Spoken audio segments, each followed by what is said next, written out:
Buenas tardes, jóvenes. Voy a grabarles la clase correspondiente al día martes 9 de agosto y vamos a abordar los temas de patria potestad, suspensión, pérdida definitiva, prórroga, etcétera. Todo lo que tiene que ver con patria potestad, el asunto de la emancipación, la interdicción y creo que esos son los procesos que me quedan pendientes con ustedes por el momento para que la próxima clase abordemos entonces lo que es el tema de las pensiones alimenticias. Bien, vamos a comenzar con lo que son los procesos de emancipación y patria potestad. Primero que nada, nosotros tenemos que tener en cuenta lo que establece el Código de la Familia en materia de patria potestad. La patria potestad no es más que el conjunto de derechos y deberes que tienen los padres sobre sus hijos menores de edad con respecto o producto de la filiación. Es decir, que para poder ejercer los derechos de la patria potestad, primero debe haber una filiación. Entonces nosotros nos vamos a remontar al título cuarto del libro primero del Código de la Familia, específicamente artículos 316 en adelante, que es lo que me habla a mí acerca de la patria potestad. ¿Quiénes ejercen la patria potestad? Papá y mamá. ¿Y qué comprende el ejercicio de la patria potestad? Bueno, el ejercicio de la patria potestad comprende velar por la salud y la vida de los hijos, así como corregirlos razonable, moderadamente y representarlos y administrar sus bienes. Ese es el conjunto de derechos y deberes que comprenden lo que es el asunto de la patria potestad. A nosotros en este curso no nos corresponde ver el tema del fondo, sino de la forma del proceso. Cuando nosotros presentar un proceso de suspensión o pérdida definitiva de la patria potestad o lo que llamamos inhabilitación perpetua de la patria potestad y qué implicaciones tiene para un padre o una madre un proceso como tal. Bueno, como la patria potestad es un conjunto de derechos y deberes de los padres respecto a sus hijos, nosotros nos vamos a remontar entonces o nos vamos a ubicar en el capítulo sexto, que habla de la extinción, pérdida, suspensión y prórroga de la patria potestad. ¿Cuándo se extingue o cuándo termina el ejercicio de la patria potestad? Cuando los menores cumplen la mayoría de edad, cuando se da la emancipación del hijo o hija, la adopción del hijo o hija, inhabilidad perpetua de los padres o la muerte del padre o la madre. Ahí es cuando se termina. ¿Qué sucede con la inhabilitación o con la suspensión? Cuando se suspende o se inhabilita del ejercicio de la patria potestad a un padre o a una madre, eso trae consigo la suspensión, por supuesto, de los derechos de ese padre o esa madre, no así de los deberes. ¿A qué nos referimos? Los derechos los pierde por haber incurrido en alguna falta grave que establece el Código de la Familia. Y esto nos lo establece en los artículos 340 en adelante. ¿Qué nos dice el Código de la Familia? Pierden la patria potestad cuando se les declara inhábiles de forma perpetua o permanentemente, cuando hay una mala conducta notoria, cuando hay un abuso de la patria potestad, cuando existe una inducción por parte de los padres, del padre o la madre, a lo que es el abuso de drogas o a las conductas inusuales como la prostitución, etc. Son causales para que se modifiquen o se suspendan temporalmente o definitivamente lo que es el ejercicio de la patria potestad. También, y este es un punto que nosotros vemos mucho en los tribunales, es la inhabilitación de la patria potestad cuando el padre o la madre del menor de edad no ejerce sus derechos de, por ejemplo, comunicación y visita, no está pendiente de su hijo, no lo conoce, no lo visita, no tiene comunicación con él. Y al respecto, el artículo 342 nos dice que injustificadamente, que cuando un padre o una madre injustificadamente no mantenga comunicación con su hijo o hija menor de edad, entonces se tendrá como una causal de pérdida de la patria potestad o eluda esa por un periodo de 60 días calendario comprobables. ¿Cómo nosotros comprobamos que no existe ningún tipo de comunicación o vínculo? Con testigos, por supuesto, pero la prueba clave en este caso es la entrevista o la evaluación psicológica que se le haga a los menores de edad y que ellos de su viva voz expresen, indiquen que no tienen comunicación con su papá, que no tienen comunicación con su mamá. Un momento. Yo vivo en plena carretera y esto me estresa.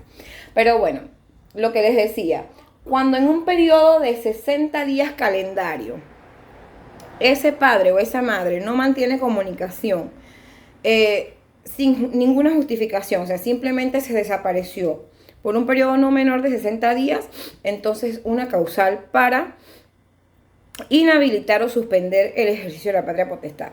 Otra causal es que ese padre o esa madre no cumpla con sus deberes, en este caso sus deberes económicos, en cuanto a la manutención de sus hijos también en el mismo periodo. A veces nosotros como abogados podemos pensar, e incluso nosotros en el caso mío muy particular, que soy defensora de los menores de edad, generalmente en este tipo de procesos, podemos considerar que un periodo de 60 días calendarios es muy corto tiempo para suspender la patria potestad, que es en todo caso es un derecho que tienen los hijos a que sus padres ejerzan adecuadamente la patria potestad.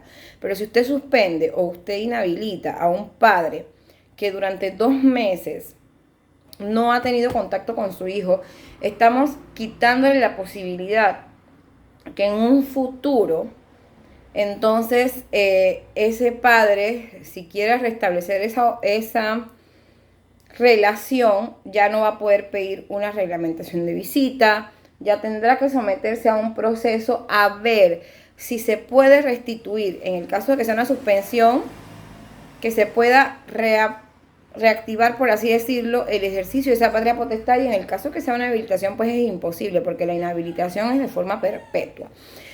¿Qué consecuencias trae una inhabilitación de una patria potestad? El menor de edad queda automáticamente en estado de adoptabilidad respecto al padre o a la madre que se ha inhabilitado. Es decir, yo estoy inhabilitando al papá de mi hijo respecto a la patria potestad de mi hijo, que tiene 13 años, va a cumplir 14 años. Si el juzgado me inhabilita la patria potestad de él o la paternidad de él, entonces, y mañana o pasado, mi esposo, por decir un ejemplo, lo quiere adoptar como su hijo, ya yo no voy a tener que pasar por este proceso nuevamente, sino que yo solamente pues voy a tener que solicitar ante la CENIAF que se haga lo que es el proceso de adopción, y vamos a ir directamente al juzgado a solicitar la adopción, porque ya mi hijo está en estado de adoptabilidad porque se inhabilitó la patria potestad de su papá. Entonces, en el caso de las mamás es lo mismo. Un hijo que se le inhabilita la patria potestad de su madre queda en estado de adoptabilidad con respecto a su madre. Y si es con respecto a los dos, bueno, con respecto a los dos. Entonces, este proceso se lleva a cabo muy comúnmente dentro del proceso de adopción. Cuando ya la Secretaría Nacional de Niñez, Adolescencia y Familia, la CENIAF, ha llevado a cabo toda la investigación en la fase preadoptiva,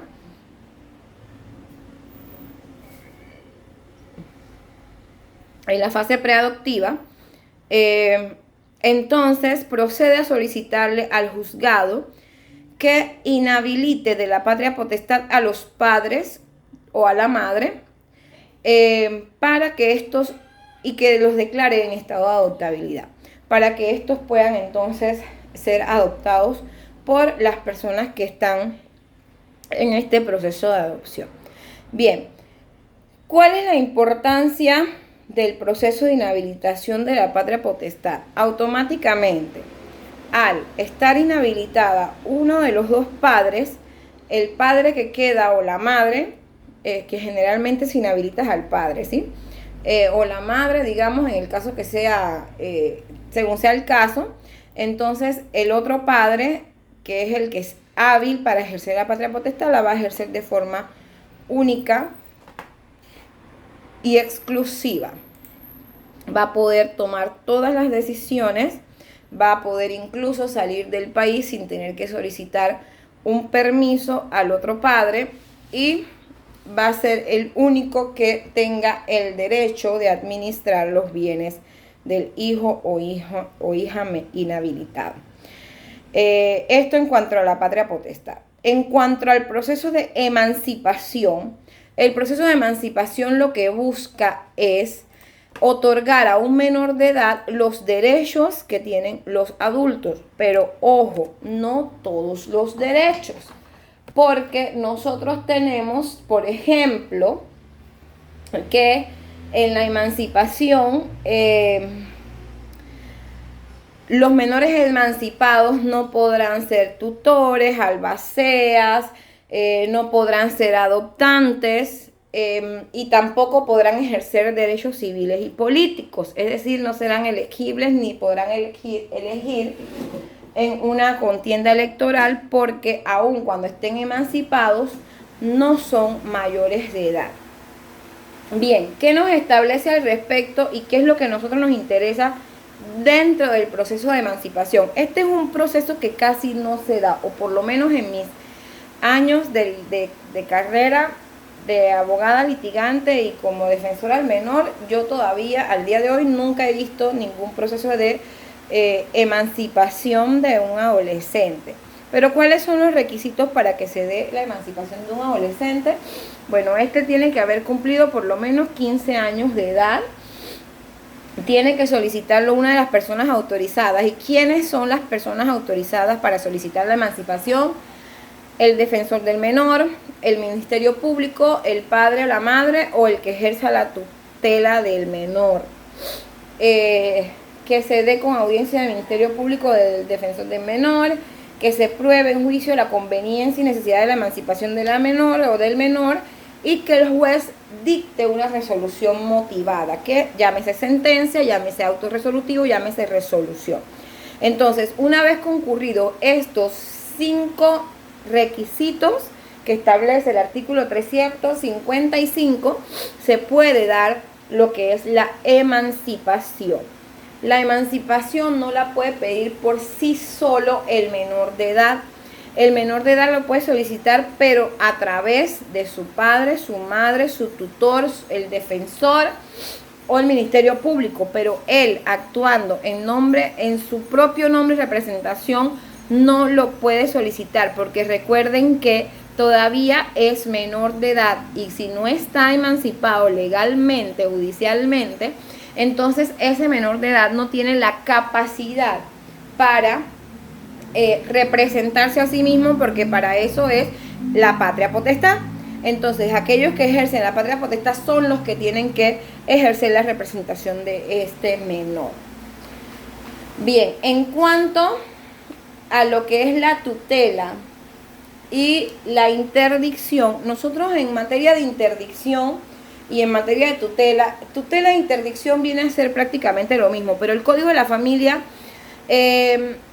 no elimina el término interdicción, sin embargo, no deja sin efecto lo que establece el Código Judicial respecto a la interdicción. Y vamos a ubicarnos entonces en los procesos orales. Código Judicial que no fue ni derogado ni subrogado por la ley que creó el Código de la Familia, por lo tanto todavía está vigente y es un proceso que se lleva con mucha frecuencia en nuestra legislación, el proceso de interdicción. Resumido en pocas palabras, un proceso de interdicción no es más que lo que nosotros pudiéramos conocer como la guardicrianza, pero cuando los interdictos son mayores de edad. Es decir, la guardicrianza es el ejercicio precisamente o la custodia de los hijos menores de edad.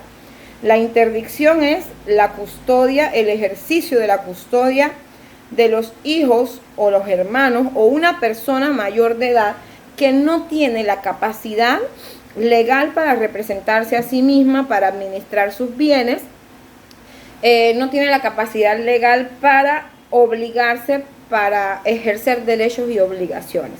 Entonces necesita de un tutor o de una persona que sea como su custodio, su tutor, y aun cuando sea mayor de edad, pues necesita eso porque no tiene esa capacidad legal. Nosotros el proceso de interdicción vamos a encontrar la parte procesal en el Código Judicial, libro segundo, procedimiento civil, parte 2, los procesos, capítulo 2, proceso oral, y nos vamos entonces a lo que son los artículos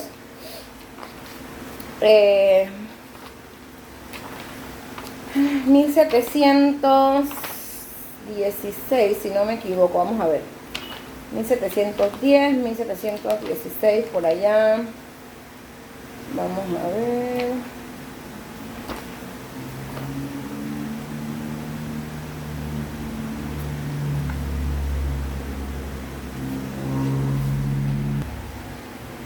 (1307) al 1324.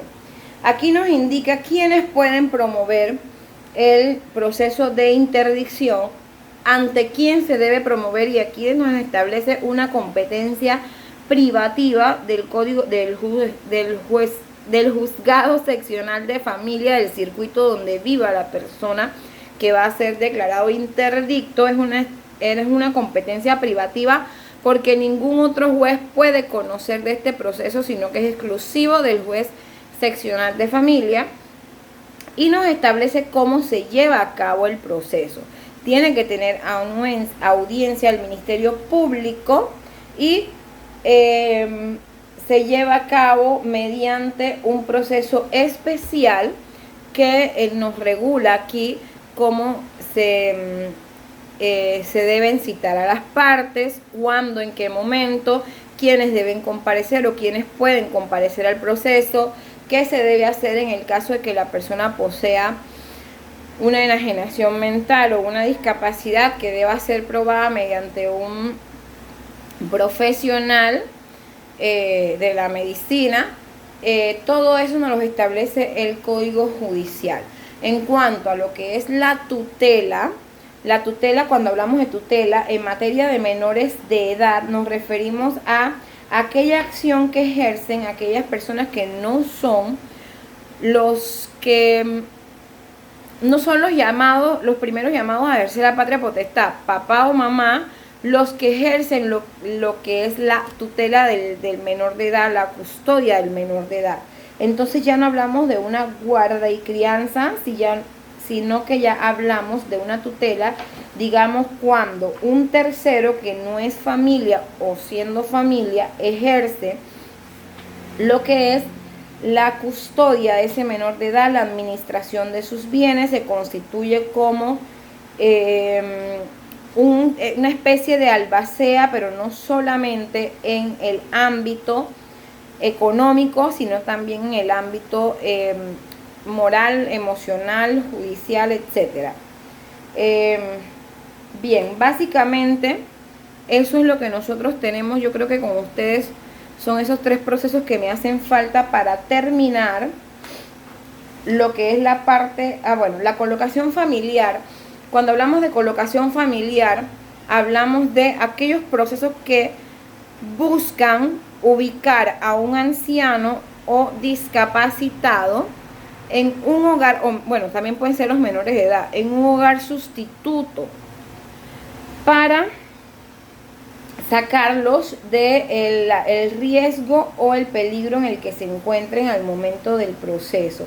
¿Qué sucede con la colocación familiar? ¿O qué se busca con la colocación familiar? Pues se busca brindar una especie de protección a los menores, a los ancianos o a los discapacitados que lo necesiten.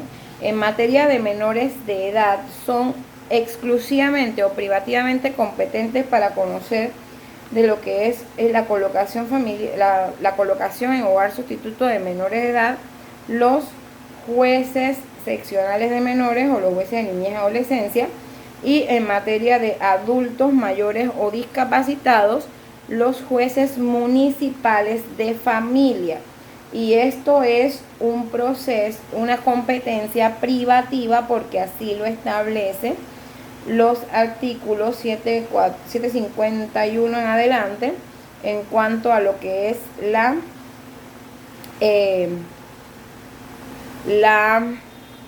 competencia de los juzgados seccionales de familia, seccionales de menores, etcétera. Bien, ¿cuál es la importancia del proceso de colocación familiar? El proceso de colocación familiar, que se da mucho en adultos mayores, porque generalmente vienen a ser los adultos mayores, los discapacitados y los niños, los menores de edad, se consideran como una población de extrema vulnerabilidad, jóvenes, porque son personas que no pueden ejercer por sí mismos sus derechos y deberes. ¿Qué sucede con un adulto mayor que ya no se puede valer por sí mismo? Pues el adulto mayor necesita de una atención digna y permanente que le permita desarrollarse en un ambiente que sea favorable tanto emocional como físicamente. Entonces, lo que se busca es ubicar a ese menor, a ese anciano, a ese discapacitado, a ese enfermo desvalido en un hogar, en un lugar donde se le puedan dar esos cuidados y se les puedan dar esa atención que ellos necesitan. ¿Por qué es tan importante este proceso? Porque muchas veces se desentienden, como veíamos en la clase pasada, producto de la filiación nacen derechos y deberes para ambas partes. Cuando somos menores de edad, solamente tenemos derechos legalmente.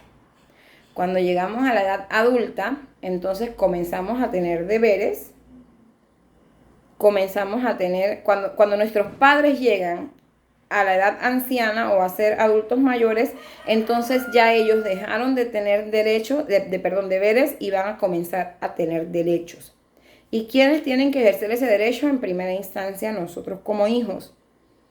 Si la persona no tiene hijos y tiene nietos, los nietos. Si no tiene hijos porque no tuvo hijos y tiene hermanos, los sobrinos, etcétera, de acuerdo a la línea de sucesión. Porque así como usted tiene el derecho de suceder a una persona, así tiene el deber de brindarle una vida digna en la medida de sus posibilidades. Bien, eso a grosso modo de lo que son los procesos que nos hacen falta para entonces entrar en materia de pensión alimenticia, la próxima clase, y la última clase, que es la de adopción. Cualquier consulta, jóvenes, me pueden escribir al WhatsApp, y en el transcurso de la semana les voy a terminar de subir todos sus contenidos al Moodle. Saludos, bendiciones y que tengan una excelente tarde.